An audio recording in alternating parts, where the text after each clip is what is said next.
बिस्मिल्लाहिर्रहमानिर्रहीम। अस्सलाम वालेकुम नाज़रीन, आप यूट्यूब चैनल देख रहे हैं। मैं इमरान ख़ान हूँ। सबसे पहले तो ये है कि इसराइल ने वो काम किया है जिसका ईरान ने थोड़े दिन पहले वार्निंग दी थी कि अगर हमारे एनर्जी के इंफ्रास्ट्रक्चर को तबाह किया गया तो फिर खलीजी ममालिक में ऐसी सूरत हाल बन जाएगी। अब अमेरिका और इसराइल ने एक इंतहाई कदम उठाया है। इसकी वजह और बहुत सारी चीज़ें मैं आपको बताता हूँ और रद्द-ए-अमल भी आपको बताता हूँ। इसराइल ने ईरान के एनर्जी इंफ्रास्ट्रक्चर पे अटैक कर दिया अमेरिका के साथ मिलकर। ये वो हमला है जिस पे ईरान ने ख़बरदार किया था।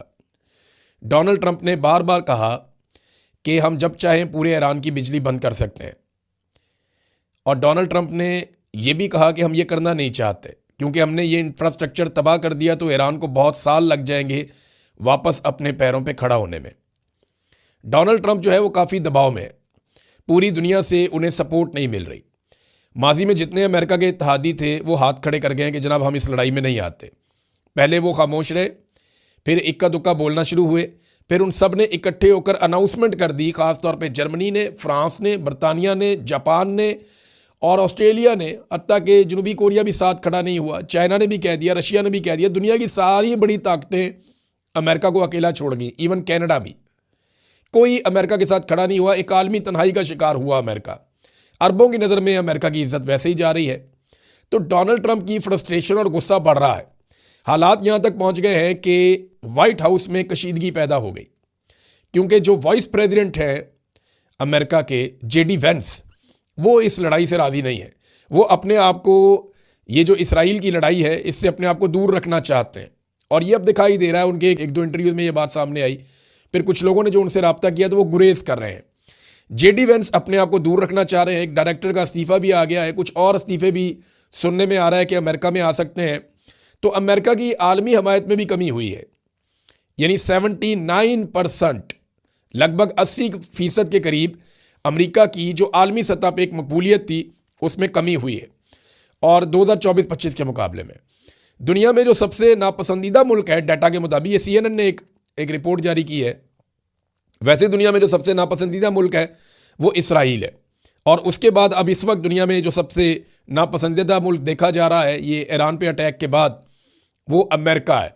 और सारी दुनिया ये समझती है कि अमेरिका ने इसराइल की लड़ाई में हिस्सा लिया और इसराइल ये समझता है कि उसको ये मौका दोबारा नहीं मिलेगा। मैं एक चीज़ आपको बता दूं कि डोनाल्ड ट्रंप के जो मुआखज़े के इम्कानात हैं, क्योंकि ट्रंप की बात हो रही है, मैं चलता हूँ अभी एनर्जी वाले मामले में, लेकिन ट्रंप के जो मुआखज़े की बात हो रही है उसका इम्कान कितना है? 69%, 69% इस बात का इम्कान है कि डोनाल्ड ट्रंप की इम्पीचमेंट कर दी जाएगी। ये एक ऐसा प्रोसेस होता है मुआखज़ा करना या इम्पीचमेंट करना जिससे सदर फारिग हो जाता है। सदर के पास इख्तियारात रहते नहीं है, और अगर ये फारिग कर दिया जाए तो फिर नायब सदर आ जाएगा। तो नायब सदर उसके लिए ऐसा लगता है अभी से तैयारी कर रहा है, अपने आप को उन सारे कंट्रोवर्शियल मामला से दूर रख रहा है जिसमें डोनाल्ड ट्रंप ने फंसा दिया है। तो क्या डोनाल्ड ट्रंप के पास वक्त कम रह गया है? ये बहुत इंपॉर्टेंट है। अमेरिका और दुनिया भर के लिए ये एक टर्निंग पॉइंट साबित हो रही है लड़ाई। ये ऐसा लगता है कि वर्ल्ड ऑर्डर तब्दील हो रहा है। अब अमेरिका के पास पीछे हटने का रास्ता भी नहीं है और इसराइल भी इसके अंदर बहुत बुरी तरह फंस गया है। इन्होंने जो अटैक किया है वो पारस गैस फील्ड है जहां पे अटैक किया गया है। ईरान अपनी ज़रूरत की 80% गैस यहां से हासिल करता है, जबकि 40% बिजली जो पूरे ईरान के अंदर जाती है, 40% इलाकों में, वो ईरान की इस इलाके से बनती है, इसी गैस फील्ड से बनती है।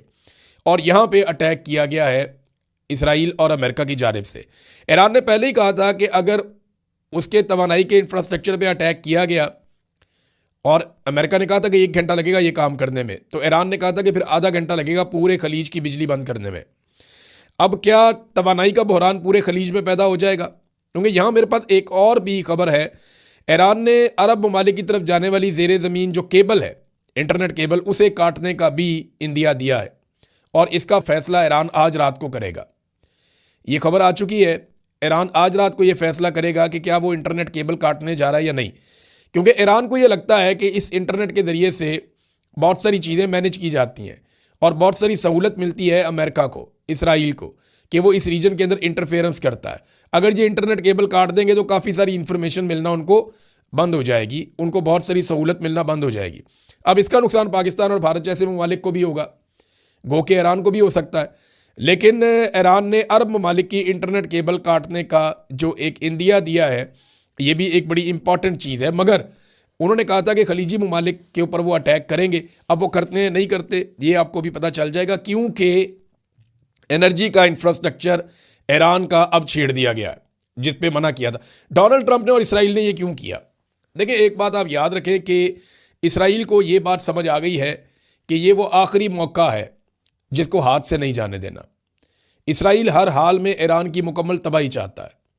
उसे ये पता है कि ये मौका हाथ से निकल गया तो दोबारा कभी अमेरिका हाथ नहीं आएगा, क्योंकि अमेरिका में जितनी बेइज्जती मौजूदा हुकूमत की हो गई है, दोबारा कोई हुकूमत इसराइल के कहने के ऊपर इस लड़ाई में नहीं उतरेगी।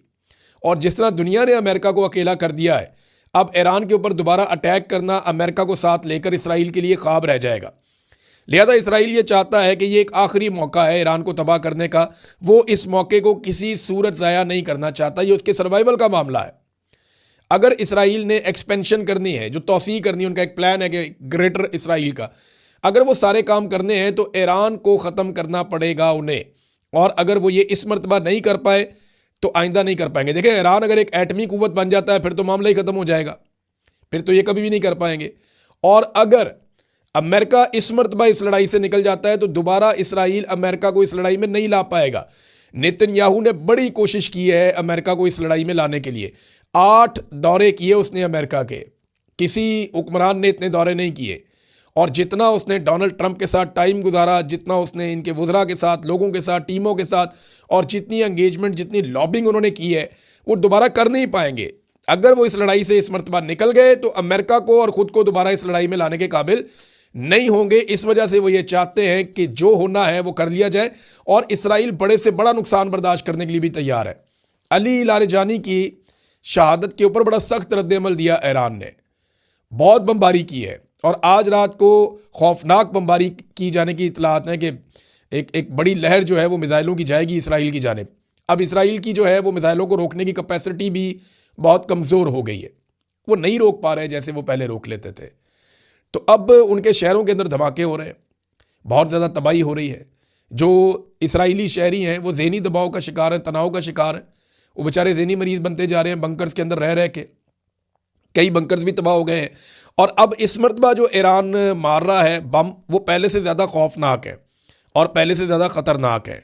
तो रद्द-ए-अमल बड़ा शदीद था गुज़िश्ता रात ईरान की जानिब से, और ईरान ने बदला लेने का ऐलान भी किया है। इसराइली शहरों पे बम बरस रहे हैं, लेकिन जो अभी भी मेरे दिमाग में बड़ा सवाल है वो ये है कि ईरान अपने एनर्जी इंफ्रास्ट्रक्चर की तबाही किस नौयत की हुई है, पहले तो ये देखना पड़ेगा। और फिर ईरान उसके ऊपर रद्द-ए-अमल किस नौयत का देता है।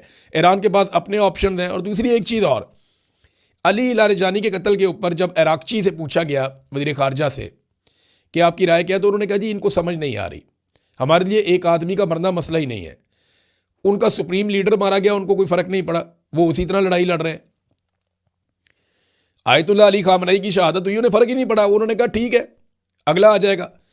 यहाँ पे एक स्ट्रेटजी इन्होंने बनाई हुई है। पहले 3 से 4 बताया जा रहा था और अब ये बताया जा रहा है कि 7-7 बंदे नॉमिनेट किए हुए हैं कि अगर ये बंदा मारा गया तो इसके बाद ये आएगा, उसके बाद ये आएगा, उसके बाद ये आएगा। 7-7 बंदे इन्होंने नॉमिनेट किए हुए हैं। उन्हें इस बात से फ़र्क ही नहीं पड़ता कि उनका कौन सा बंदा मारा गया। असल मामला जो ईरान का सबसे बड़ा चैलेंज है पहले दिन से लेकर अब तक, जो मैं बार बार कह रहा हूँ, वो उनकी चेन ऑफ कमांड है। अगर वो अपनी चेन ऑफ कमांड बरकरार रखने में कामयाब रहे, और उन्होंने चंद महीने निकाल लिए, अगर ये लड़ाई चंद महीने तक चली तो, अगर उन्होंने इतना टाइम निकाल लिया तो फिर उसके बाद ईरान के लिए कोई ख़तरा बाकी नहीं रहेगा। ईरान ये लड़ाई जीतने का ऐलान भी कर सकता है। अमेरिका ने तो 9-10 दफ़ा ऐलान कर दिया, ईरान ने एक मरतबा भी इस किस्म का ऐलान नहीं किया। बहरहाल रशिया बहुत मदद कर रहा है ईरान की, और आज़रबाईजान के रास्ते बहुत सारी इमदाद ईरान को पहुंच रही है, बहुत सारे कंटेनर्स ईरान में दाखिल हो रहे हैं, क्योंकि आज़रबाईजान की सरहद जो है ना वो ईरान के साथ मिलती है, और तुर्की की सरहद भी ईरान के साथ मिलती है। तो आज़रबाईजान के रास्ते, या आज़रबाईजान जो है वो सामान की खेप लगातार ईरान में भिजवा रहा है और इमदादी सामान ईरान के अंदर जा रहा है। रशिया ने जो मदद की है, अमरीकी अड्डों और असासों की निशानदेही की है, उनकी मालूमात दी है, उनकी इंटेलिजेंस शेयरिंग की है, सैटेलाइट तस्वीर और हमलों में काफ़ी मदद की है रशिया ने। और कुछ अमरीकी जो तज्ज़ियाकार हैं वो बरमला कहते हैं कि चाइना ने जो ईरान की मदद की है अब वो कोई सोच भी नहीं सकता। एक चीज़ और मैं आपको बताऊं कि ईरान अब भी पैसे कमा रहा है। कैसे? ईरान ने पूरी दुनिया की तेल की रसद तो बंद की हुई है, लेकिन ईरानी तेल जा रहा है। ईरानी तेल लगातार जो है वो आगे बढ़ रहा है पानियों के अंदर, वो चाइना को भी तेल दे रहा है। जहाँ जहाँ पे और भी ईरान तेल दे सकता है वो अपना तेल फराहम कर रहा है। हत्ता कि जो पाकिस्तान के अंदर ईरानी तेल आता है वो आप सब जानते हैं कैसे आता है, तो वो सिलसिला भी नहीं रुका बल्कि उसके अंदर ज़्यादा तेज़ी आ गई है। तो अब ये जंग शुरू तो हुई थी ईरान की मुखालफत से, और उस वक्त ईरान के ख़िलाफ़ काफ़ी ज़्यादा रद्द-ए-अमल था दुनिया में। लेकिन मुझे ऐसा लगता है कि जब ये जंग ख़त्म होगी तो ईरान को बहुत कुछ मिल जाएगा।